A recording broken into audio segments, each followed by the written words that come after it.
Bonsoir mesdames et messieurs, bienvenue à ce 20h sur Burkina Info. L'actualité ce 16 août, c'est la réduction du coût du pèlerinage à la Mecque de 150 000 francs CFA de 2 330 000. Il est maintenant à 2 180 000 francs CFA. Dans ce journal, malgré cette baisse, un promoteur d'agence de voyage craint que des pèlerins désistent. Des jeunes des quartiers Yamtenga et Djikofé, dans l'arrondissement 11 de Ouagadougou, ont entrepris ce matin la réfection du pont reliant les deux quartiers. Et l'actualité, c'est également le bitumage des axes routiers urbains, cette revendication de nombreux usagers qui sera bientôt une réalité. Les autorités ont décidé du bitumage de certaines routes. Et nous débutons ce journal avec cette information. Depuis la publication officielle des listes des candidats aux législatives pour la CENI, les partis politiques se succèdent au Conseil constitutionnel avec des recours pour invalidation contre X ou Y. Selon des sources auprès de cette juridiction, plus d'une vingtaine de recours ont été déposés. Gaël Rodrigue nous en dit plus. Le 12 août dernier, la Commission électorale nationale indépendante publiait la liste définitive des candidats aux élections législatives du 11 octobre 2015, donnant ainsi un délai de recours de 72 heures aux personnes désireuses de contester certaines candidatures auprès du Conseil constitutionnel. Ainsi, à la date du 16 août 2015, les greffes du Conseil constitutionnel enregistraient 29 recours déposés, parmi lesquels on dénomme ceux déposés par les militants de l'UNIR-PS contre la candidature de 63 personnes de 9 partis et formations politiques. On note également les recours du cadre de concertation nationale des organisations de la société civile. Malgré le délai de 112 heures expiré, on affirme toujours recevoir des recours au niveau du Conseil constitutionnel. Des recours qui risquent de ne pas aboutir pour non-respect des délais. Mais en attendant une quelconque réponse de la part de cette institution, les agents du Conseil constitutionnel affirment être à pied d'œuvre pour traiter de façon diligente les 29 recours déjà enregistrés. Le président Michel Kafando a reçu hier en audience Pierre Bouyoya, aux représentants de l'Union africaine pour le Mali et le Sahel. Il a salué la manière avec laquelle Michel Kafando a conduit la transition, cela d'autant plus que cette transition a connu des soubresauts. Les deux hommes ont aussi parlé de questions sécuritaires dans le Sahel. Nous l'annoncions au titre de 2 330 000 francs CFA. Le coût du pèlerinage à la Mecque pour le Hajj passe désormais à 2 180 000 francs, soit une baisse de 150 000 francs. Face à la presse ce matin, le comité d'organisation du Hajj l'a fait savoir. Le président de ce comité, Cheikh Omar Boni, justifie cette baisse par le fait qu'il ait obtenu la suppression du coût de la restauration à la Mecque. Et l'organisation du Hajj, comme vous le savez, nécessite le concours d'acteurs privés comme les agences. L'agence de voyage Talbiya œuvre depuis plusieurs années au départ des pèlerins. Cette année, avec la hausse du prix du pèlerinage, le promoteur est inquiet. Il craint que des pèlerins déjà inscrits puissent désister. Max Gombré l'a interrogé. Les fidèles musulmans ont toujours décrié le prix élevé du Hajj. Après les inscriptions, les candidats de ce pèlerinage seront confrontés une fois de plus à ce problème. Inscrits sur la base de l'ancien montant, ils devront débourser un surplus d'environ 500 000 francs. Chaque année, nous faisons les inscriptions sur la base du coût de l'année passée. Et l'année passée, le coût était de 1 810 000, c'est-à-dire ce que le pèlerin a payé. Je ne parle pas du coût réel, parce que le coût réel sûrement dépasse les 1 810 000, puisqu'il y a des contreparties, il y a des parties que l'État a pris en charge. Donc, mais en réalité, quand vous regardez, le coût qui a été payé par le pèlerin, c'est 1 810 000. Et généralement, les gens se sont inscrits sur cette base en attendant de connaître le coût. Et chacun se disait que même si le coût allait être connu, peut-être c'est un 100 000 ou un 200 000 francs en plus. Et tout à coup, voilà, quand le coût a été sorti, on se rend compte qu'on est à 2 330 000. Évidemment, pour les agents, c'était un problème puisque les pèlerins ne savent plus à quel sens se vouer. Aussi, jusqu'à maintenant, l'obtention du visa et la signature des contrats de logement en Arabie Saoudite posent problème. Le souci, c'est le visa et la signature des contrats de logement en Arabie Saoudite, puisque pour pouvoir avoir les visas, cette année, le système de visa est entièrement électronique. Ça veut dire pour avoir les visas, il faut que nous ayons, les cautions aient été payées et que nous ayons signé des contrats de logement à Médine et à la Mecque en Arabie Saoudite, et qu'il faille aussi payer ce qu'on appelle les services au niveau des bus internes pour transporter les pèlerins une fois qu'ils seront à l'aéroport jusqu'à la fin des rites. Conscient que chaque âge a ses difficultés d'organisation, le responsable de l'agence de voyage Talbiya, Issa Dianda, invite l'ensemble des acteurs à tout mettre en œuvre pour offrir des prestations de qualité à la faveur des pèlerins afin que ce Hajj soit une réussite pour le bonheur des participants. Et parlant de pèlerinage à la Mecque, El Hadj Hamidou Kaboré est un ancien pèlerin. Il retrace ici les conditions de son voyage pour le Hajj, un témoignage recueilli pour vous par Hassan Nakrou. Il s'appelle El Hadj Hamidou Kaboré, un habitué du pèlerinage à la Mecque. Il a vu la Kaaba 3 fois et la dernière remonte à 2002. Mais il se rappelle leurs conditions de départ comme si c'était hier. Bon, on a quitté ici, mais c'était une Mecque très difficile. Ça, je ne vous mens pas. Parce que moi, je crois que c'était Fastjo Airways. Ici, d'abord, on nous appelle. Le jour où ils m'ont dit que je devais partir, je ne suis pas parti. Et le jour où on dit que ce jour-là, je partais, on est arrivé à l'aéroport. Il se trouvait, bon, mon fils qui est sapeur-pompier est venu me dire, à l'aéroport, là-bas, il est venu me dire qu'il n'y a pas de place. Parce qu'ils ont passé par la Guinée-Bissau, ils ont rempli l'avion. Donc, il restait peu de place. Donc, on était là et puis on appelait pour remplir maintenant l'avion. Là-bas à la Mecque, les conditions de vie n'étaient pas aussi rigoureuses comme maintenant selon cet ancien pèlerin. À son temps-là, ce sont nos cuisinières qui quittaient ici, qui préparaient et nous, chacun partait acheter, manger. C'est comme ça qu'à notre temps, c'était comme ça. Il n'y avait pas de repas obligatoire ou quoi comme ça au niveau des choses. Nous, par exemple, au moment où nous partons en 2002, c'était sur des matelas de mince là. C'était sur ces matelas-là que nous, on se couchait. Simulation qu'on peut dire, par exemple, à ce moment-là, si vous arrivez à Mina, le site des autres, c'est différent des vôtres, des Africains, très différent. Mais je me dis que peut-être ça aussi, c'est le coût. Puisque eux, ils étaient climatisés, nous n'avons pas de climatiseur, mais eux, ils étaient climatisés. Il est bien vrai que d'après que maintenant, nous sommes climatisés, mais à ce moment, ce n'était pas comme ça. Mais comment se passe concrètement cette prière une fois sur cette terre sainte? Arrivé à la Mecque, nous avons fait notre Umrah. Parce que si vous arrivez à la Mecque, normalement, si vous arrivez, vous faites vos ablutions. Puisque d'abord, quand vous quittez Médine, vous vous arrêtez à un point où ils prennent leur intention là-bas. Vous prenez l'intention de faire la Umrah.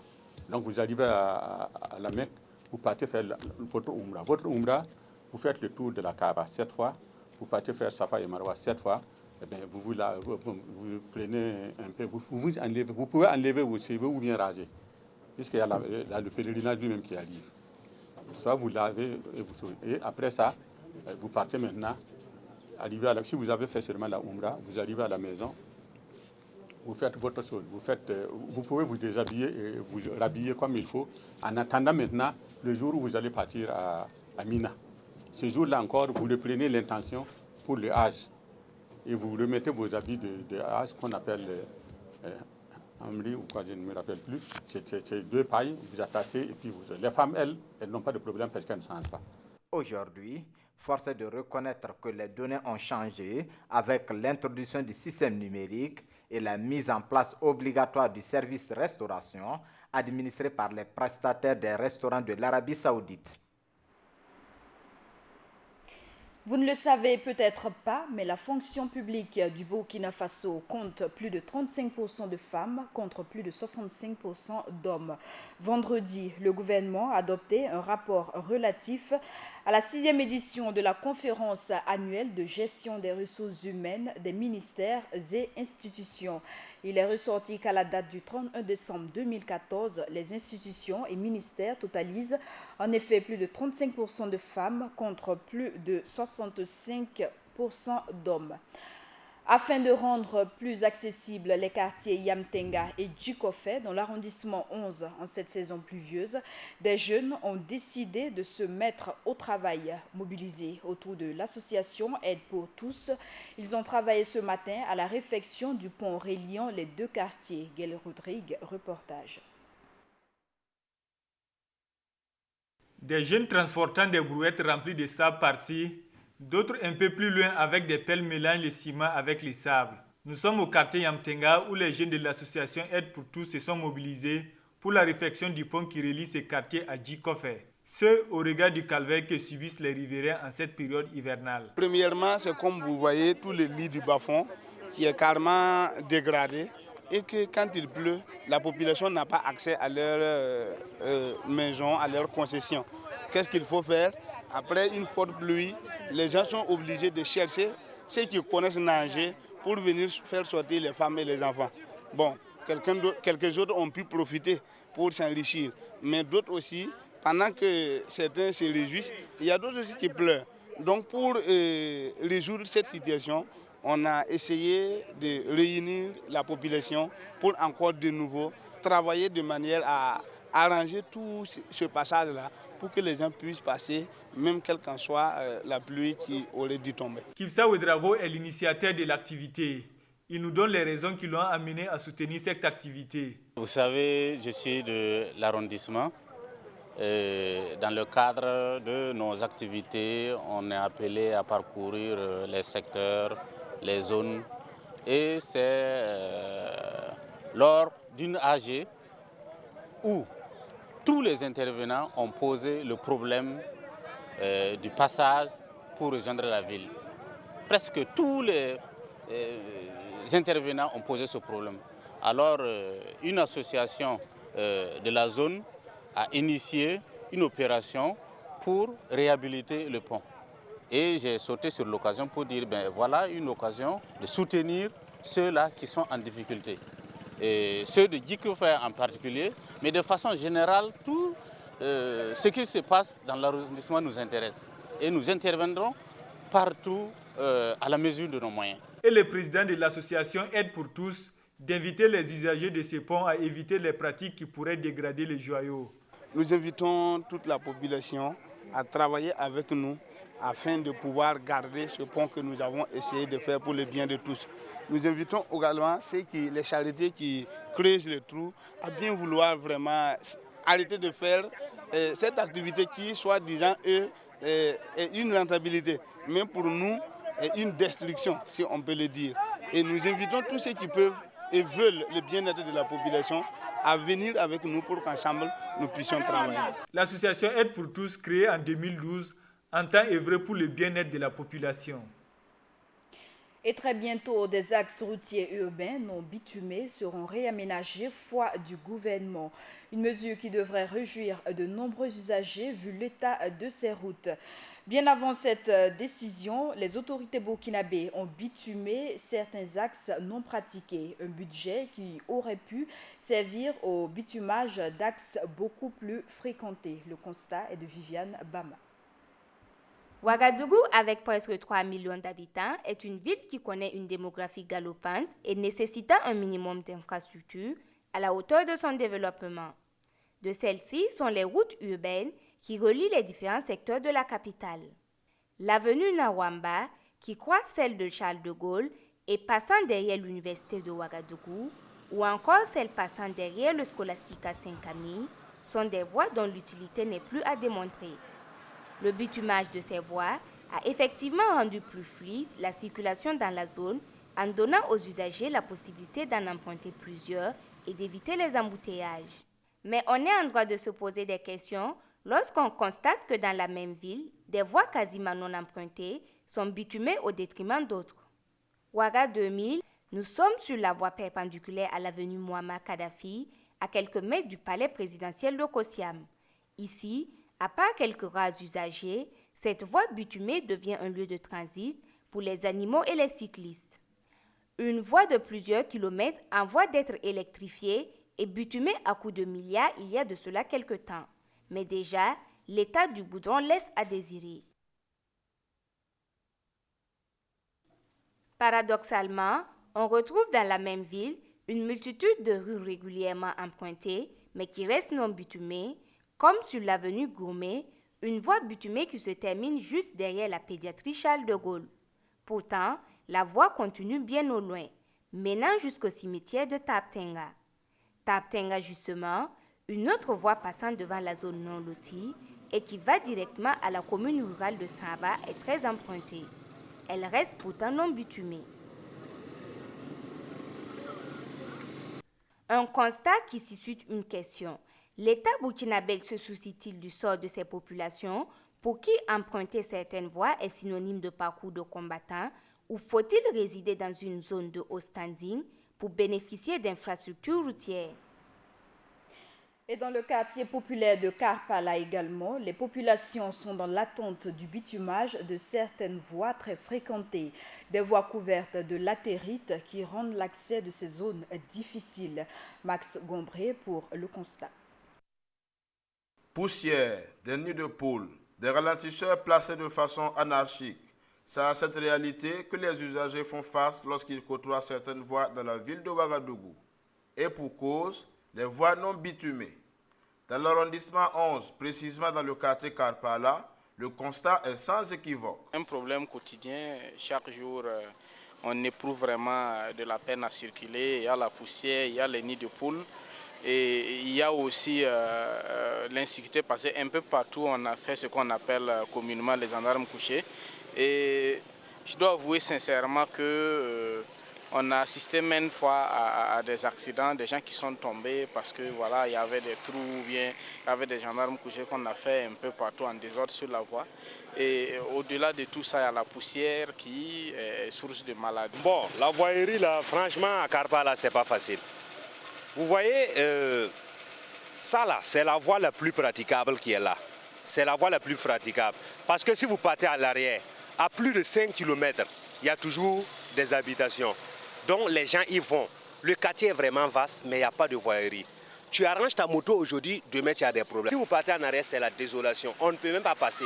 Souvent quand il pleut, on est obligé d'attendre 2 heures au moins pour que l'eau diminue. Et ça aussi, il faut avoir une bonne moto pour pouvoir traverser, pour aller chez toi. Pour les riverains, l'État devrait tenir compte des indicateurs et des taux de fréquentation avant de procéder au bitumage des voies. Je ne sais pas sur quelle base, quels sont les indicateurs, mais je pense que pour faire une voie, logiquement, il faut mesurer quand même le taux de fréquentation, quoi. Savoir qu'ici, il y a plus de personnes qui passent et qu'on bitume la voie. Mais quand on va bitumer des voies qui ne sont pas fréquentées parce qu'on pense pouvoir développer un pôle économique là-bas et on assiste à une vingtaine d'années où ces zones-là, on ne développe pas aussi des activités économiques, vous voyez, c'est du gâchis, quoi. Aussi, la part belle de ce bitumage reviendrait à l'État, à en croire M. Sédego. Regardez sur la voie, il y a beaucoup d'activités commerciales, hein. Une voie ici, ce que ça peut générer en termes d'impôts, en termes d'emploi, c'est vraiment grand. Nombreux sont les voies qui ne sont pas bitumées dans la ville de Ouagadougou, alors que celles déjà bitumées sont en train de se détériorer. Qu'est-ce qui expliquerait cela? Quoi qu'il en soit, les habitants de Karpala demandent au gouvernement de jeter un regard sur cette voie pour le bonheur des usagers. La suite de ce journal, des personnes démunies de l'arrondissement 11 de la ville ont reçu ce matin des vivres de la part de personnes de bonne volonté. La coordination Tel Tabac des associations de ce même arrondissement a en effet offert un don de 50 sacs de riz, une remise qui s'est effectuée en présence d'Ibrahim Zongo. 51 sacs de riz au profit de personnes vulnérables de l'arrondissement 11 de Ouagadougou. Le geste est de la coordination Tel Tabac des associations du dit arrondissement, une coordination de 81 associations œuvrant dans le social, une manière pour la coordination de diminuer un tant soit peu le souci ménager de ces personnes. Cette initiative vient de la coordination et nous avons soumettre à nos grands frères qui sont dans notre arrondissement 11. Oui, cette période, c'est une période très vraiment difficile, avec des personnes vraiment qui sont des personnes vraiment diminuées. Et nous avons pensé ce qu'on pouvait faire, et c'est pour demander nos grands frères et nos papas des vivres pour les offrir ce matin. Ce don fait suite à celui du 19 juillet dernier, donc qui avait touché plus d'une personne, d'où celui-ci avec l'accompagnement d'une bonne volonté. J'ai été sensible à l'appel de M. Tendrevero qui, le 19, avait fait un geste dans ce sens, et j'ai pensé que le donateur, ce n'est pas celui qui en a beaucoup, mais c'est celui qui est sensible à la souffrance d'autres personnes. Voilà, c'est pourquoi j'ai pensé que je pouvais contribuer à diminuer un tant soit peu la souffrance de nos frères, surtout handicapés, et pendant cette période de soudure qu'est le mois d'août. Un don qui vient à point nommé pour les bénéficiaires. Je suis très contente. Vraiment, les mots me manquent pour exprimer ma joie. J'en suis très contente parce que c'est une belle initiative. Notre joie est immense aujourd'hui. Nous remercions les donateurs de tout cœur d'avoir pensé à nous. Puisse Dieu les bénir. Il faut souligner que les bénéficiaires composés de veuves et de personnes vivant avec un handicap sont issus des associations de la coordination à raison de 10 par association. Aujourd'hui, dimanche, c'est le dernier jour de la semaine. Une semaine, comme vous le savez, qui a été marquée par de nombreux événements. On peut déjà retenir la publication officielle des listes de candidatures pour les législatives, le recours des OSC contre les candidatures du CDP, celle de l'UNIPS et bien d'autres. Retour sur l'actu de la semaine, c'est bien sûr avec Ibrahim Zongo. Dans sa volonté de contribuer au bon déroulement des élections couplées présidentielles et législatives du 11 octobre 2015, la République de Chine-Taïwan a concrétisé lundi 10 août une de ses promesses. Elle a procédé à la remise de 300 ordinateurs d'une valeur de 165 millions de francs CFA à la Commission électorale nationale indépendante CENI, tel que promis en avril dernier. Toujours dans le cadre de réussir l'organisation des élections couplées du 11 octobre prochain, le Conseil constitutionnel a initié une série de concertations avec les structures concernées. La première, le lundi 11 août avec les membres de la Commission électorale nationale indépendante et le jeudi 13 août avec le Conseil supérieur de la communication. Concertation qui visait à s'assurer de la fiabilité de l'arsenal électoral nécessaire au bon déroulement des élections. La question du décret d'application de la loi 054 portant statut des greffiers est revenue sur la table cette semaine. Le syndicat des greffiers du Burkina, SGB, a tenu ce mardi 11 août 2015 un point de presse pour, disent-ils, dénoncer le silence des autorités sur la prise de décision concernant le dit décret d'application adopté depuis le 18 décembre 2012. Aussi ont-ils choisi la date du 17 août comme le délai butoir. Toujours dans cette valse de revendications, le syndicat national des financiers est passé à la vitesse supérieure. Avant la grève annoncée pour le 19 et 20 août, le SINAFI a observé un sit-in de 72 heures pour réclamer du ministère de l'économie et des finances non seulement le fonds commun, mais aussi de demander l'application du protocole d'accord obtenu depuis 2011 et qui devrait mettre fin aux écarts d'avantages des agents du dit ministère. Le mercredi 12 août, les jeunes africains se sont rencontrés à Ouagadougou pour le colloque panafricain de la jeunesse. Un colloque initié par les autorités en marge de la commémoration de la Journée mondiale des jeunes.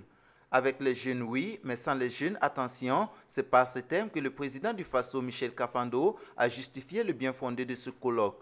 Colloque qui s'est d'ailleurs achevé par le reverdissement de la ceinture verte de Ouagadougou. Enfin, le samedi 15 août, l'Église catholique du Burkina a célébré l'Assomption sous le thème « Consacré dans la miséricorde divine avec Marie en famille, soyons témoins ». Réunis au sanctuaire Notre-Dame de Yagma, l'Église Famille de Dieu a au cours de cette célébration prié pour la paix au Burkina Faso. Hors de nos frontières, actualité africaine à présent, l'Afrique du Sud commémore ce dimanche le 3e anniversaire de la tragédie de Marikana. Dans cette ville minière du nord-est, plus d'une trentaine de miniers en grève en 2012 ont été abattus par la police. Des cérémonies commémoratives ont eu lieu à Marikana où sont tombés les miniers. 3 ans après ce drame, les responsables de cette tuerie n'ont toujours pas été inculpés. Et face à la situation qui prévaut au Burundi, l'Union africaine hausse le ton. Elle met en garde sur les potentielles conséquences catastrophiques au Burundi et dans toute la région. La présidente de la Commission de l'Union africaine a appelé aujourd'hui toutes les parties à plus de retenue. Au lendemain de l'assassinat d'un ancien chef d'état-major, elle a aussi appelé à une résolution pacifique de cette crise. Et à présent, la CEDEAO qui est inquiète, qui se dit également préoccupée par la crise politique en Guinée-Bissau, un pays marqué par la destitution du gouvernement du Premier ministre Domingos Pereira. Dans un communiqué, Macky Sall, le président de la commission, a regretté le limogeage de ce dernier. Pour lui, c'est une manifestation finale d'une crise politique de plusieurs semaines entre le président bissau-guinéen et son premier ministre. Il a aussi tout de même félicité le calme observé jusqu'à présent et appelé les dirigeants politiques à continuer à explorer des voies pacifiques pour résoudre la crise dans ce pays.